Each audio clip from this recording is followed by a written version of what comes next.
Life is tough. Sure, it has its good bits, but it also has some really bad bits. I think mental health can relate a lot to the sea. Calm and tranquil at times, but also dangerous. Nobody knows what's going on under the water. Mental health is at an all-time high in this country.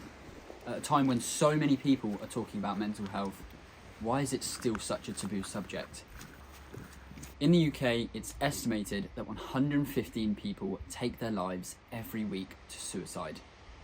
75% of those people are men. That's around 85 men that take their lives every week because they're unhappy. Take that down to days, and that's 12 men a day. For every suicide, there are far more suicide attempts and even more suicidal thoughts. But why? Why, at a time where supposedly everybody is talking about mental health, does nobody feel like they can talk?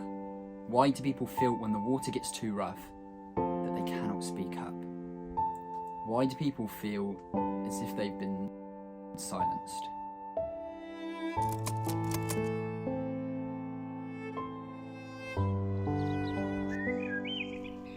To understand a little bit more about the effects of suicide, I spoke to Paul and Karen about their son Harry, who had ADHD and tragically took his life after receiving his AS level results. Right, we were in France and he was awaiting his AS results, and he was in the place he loved. And then I can't remember, we were emailed the results, and they weren't great, to put it mildly. And whilst we were working out what we could do, trying to get in contact with the school to work out what the options were. Whether he'd have to go down a year or whatever. We don't know how much of that he was aware of. He went off for a walk, which is what he often did, but he didn't come back. And I found him about 2.5 hours later, and that was it. We decided it was the end of the road. We went from a family of 5 to a family of 4. And we had no idea. We can't really say what if, because what if are two very, very dangerous words. Yeah. Because there's nothing you can do about it. Hindsight's wonderful. The ironic thing was that 2 of his good friends were in the same position, and they went. He didn't even know. Went back a year. Had he known that his 2 best mates were actually going to have to do exactly the same thing, he probably would have been all right. But what if? Again. Yeah. But you've done something really special. 10 years on. Yeah. Oh, thank you. Yeah, well, I hope so. Yeah, it was. It took us about a year to get the concept, but once we got the concept, and that was really when we decided it was going to be bikes, then I said I want to cycle a heart shape, because I hadn't seen anybody that had done that before.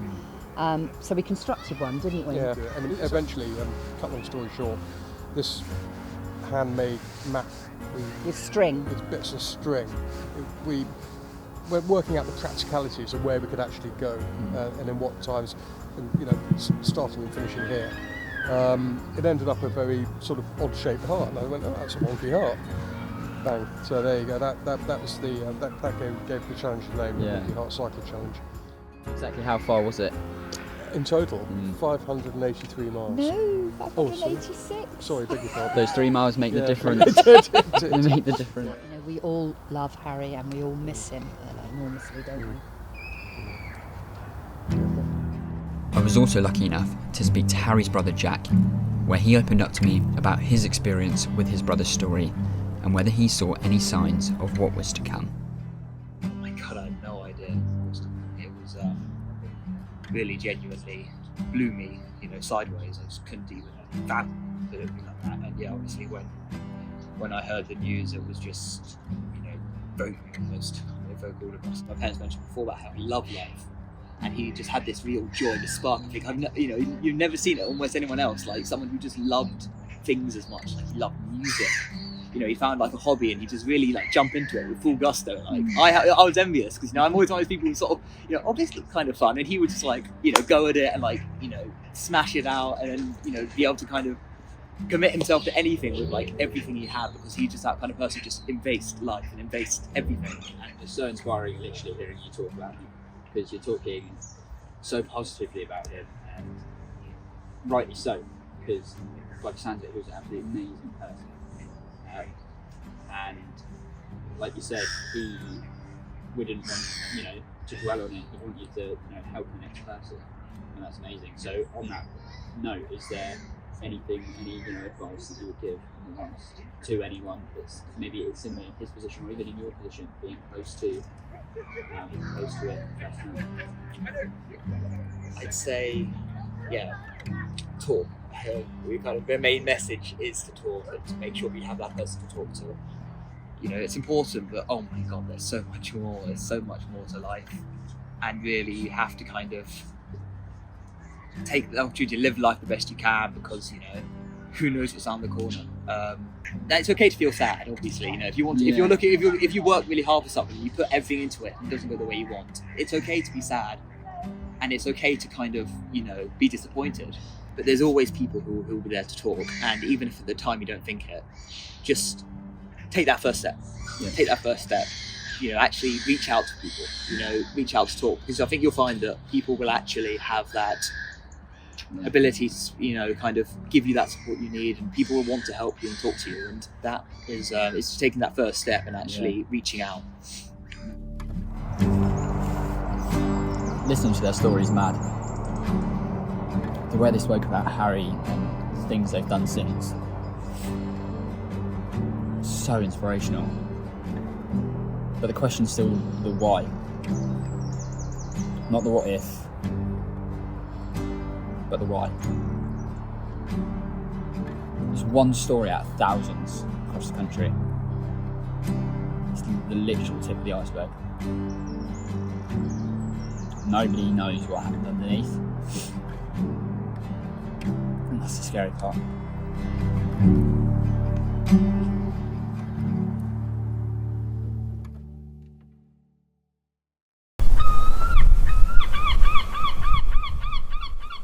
To try and understand a little bit more about the why, I made my way to Devon to speak with a mental health professional about what it is that still keeps us silenced. So I'm Tim, and I'm a mental health nurse. I've worked in a variety of mental health settings for 24 years now. The reason I started doing that really was because of my own experiences. I had a near-death experience when I was 16, motorbike crash, and I ended up in critical care for a long time. And that shifted my focus and made me want to kind of work within healthcare and try and understand a bit of, trying to make sense of my own trauma and experiences, really. So why is it we feel like we can't speak up? Yeah, again, individual will all have different reasons, different barriers really to us being able to open up about our mental health or our struggles with that. But we all have mental health. And obviously when we're talking about mental health, that's actually a positive thing. You know, it's important that we look at the language around it, because people often will say the term mental health, and when they really, maybe they're referring to mental health issues or illness, if you like, to go to kind of that length of it. So health is positive, and so that's why a big challenge I think in society is about the language. The reality is, I think if I can say I struggle with this to you, hopefully that will give you an allowance to say, do you know what, Tim, I struggle too. If I come to you one morning and say, hey Owen, how are you? I know what your response to me is likely to be. It'll be, I'm fine, even if you're not. Yeah. Even if you're struggling. I'll ask you again, I say, are you sure you're fine? And you'll say, yeah, and you dismiss it. So we've got to press past that. We're saying, do you know what, actually, it's okay if you're not. So like we said about it's, you know, seems to be a trend in people not wanting to talk. Do you think those reasons that we've mentioned, do you reckon that is the trend? What I'm seeing is there's a split. Okay, there's a couple of splits actually within our society at the moment. So some things are trending and people are opening up, celebrities, you know, people, influencers saying, I struggle with this. So things like depression, anxiety, they're almost okay to be open about.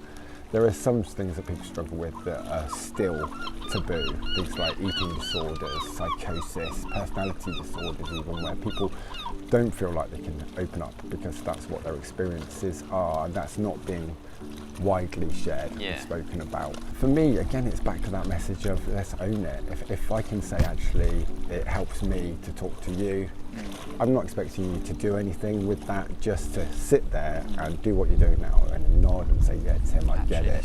Yeah. That in itself can be a huge weight lifted. But I guess we also need to touch on the fact that mental health doesn't, like you said, it's a positive thing, doesn't necessarily mean, right, mental health, that's suicide. What leads people to suicide is that they can't carry on with the pain that they're experiencing, be that physical or emotional pain. The sense that I'm going to be in pain every day and this is what my life is and it's never going to get better, that's what drives people to have act on those suicidal thoughts that we will all have, but we don't all act on. Again, if we can say, you know, I have suicidal thoughts from time to time, you know, do you? Let's talk about that. Get that really out in the open. Yeah. That I think is huge, because too many people are dying unnecessarily because they don't feel like they can talk about it. They feel like they're the only one experiencing that. I use the example of my football team doing badly.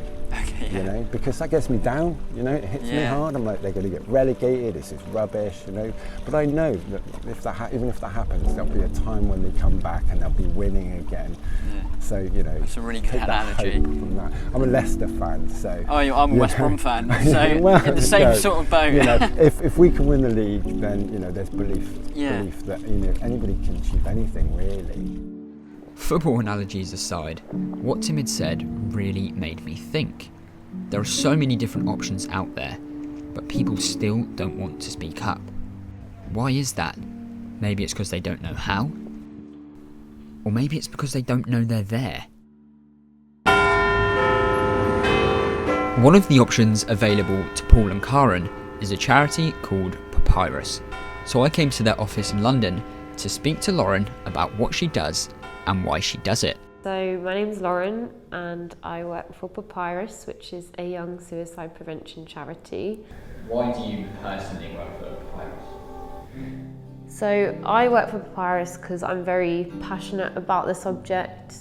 You know, any life lost to suicide is one life too many, and whatever I can do to add a drop into the ocean for changing that, I want to do. When I was 14, I lost my dad to suicide, and that was obviously a really difficult thing for me to go through and my family. And it's only in the last kind of few years, and actually as a result of working at Papyrus and understanding more about suicide, that I've looked back and reflected and realised that I was quite suicidal myself. You know, I'm here because I don't want anyone to go through whatever my dad was going through to decide to take his own life, and neither do I want people to go through what I went through having bereaved him. Still bereaving him, you know, it's not something that ever goes away. So that's why I'm here, to spread that awareness, spread that hope. We've all heard the term committed suicide, and at Papyrus we actually encourage to move away from this term because it directly links to when suicide was a crime but no longer is. So died by suicide is probably a much more neutral term to use, but you know, that isn't common knowledge as of yet. So we still, you know, that British kind of stiff upper lip, keep calm, carry on, you know, we've had that culture of not talking about things. So trying to break that down and get more people to talk and open up, because we know that the more we talk about suicide, the more we actually decrease the risk. It's just pushing more of that understanding, pushing more of that awareness that hopefully will change that taboo nature that still exists around suicide. So now that I've talked the talk, it seems only fair that I metaphorically walk the walk by talking. And who better to do that with than with my mum? So obviously you know that I've had not mental health issues, but I've had times when I've not been quite switched on. And I've told you about it, and I've not told many others about it, but I haven't told you the full thing, because there's been times before where I've thought, I wonder how far out there I could just go and stay out there, and that be it, and disappear, make it all disappear, which is horrible to think. But then there's also been times where I've thought, suicide's too good for me, and then I've thought, you know what, and I hate myself for it, I always think, well, not always, but I think, how could I want something really horrible to happen to me, so it's off my back, it's off my shoulders, it's not me doing it. See, this is when you need to seek help, when you have thoughts like this. I mean, I knew you were down, but I didn't realise you were that. But then, to be fair, I've been like that, so... Yeah, but you spoke about it and you got help. Yeah. And that's what you have to do, you have to speak about it. Yeah. But also, what you've got to remember is, if these things happen, if you do these things, it's not... You've got the easy way out. We have to live with it for the rest of our lives. That's sort of one of the things that really made me think. It's like, it's easy for me, but what about everyone else? What about what I'm leaving behind? What about the football on Saturday, you know? Not quite, but... No. Yeah, but there is a help out there, that's the thing, and that's what you've got to remember. It's like, you're feeling this now. But you won't feel like that forever. And I don't feel like it now, I'm just saying I have felt like it. Yeah, but you'll have those dark moments again, you'll have those dark thoughts again. You'll have a bad day and those dark thoughts will come back, but you need to speak to people about it. You can't keep it bottled up. Keeping it bottled up is the worst thing you can do. No. No one's got an answer. I've got the answers for you. I can't give you the answers, but I can be there for you. Like, now I've said it, I don't want people to look at the documentary and go, oh, it's a bit sad, isn't it? Yeah, but they've got to see that you've done the right thing, actually, by talking about it. And people need to talk about it. And that's what the documentary is about.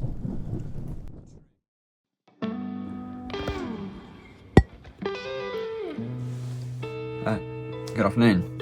It is the 14th of April 2024, my 22nd birthday, and I should be a lot happier than I am, but that's okay, and I know that. But I'm usually the most bubbly, excitable, make light of any situation person in the room, but behind closed doors I'm like this. And that's not okay to be like that alone, I guess. If there's anything anyone takes from this documentary, it's just to talk. People will always rather talk to you face to face than talk about you when you're gone. But now it's time to flip the script, because yes, life is tough, and of course it has its bad bits, but it also has some really, really good bits. And you don't want to miss them. So just talk. You don't have to suffer in silence anymore. Just talk.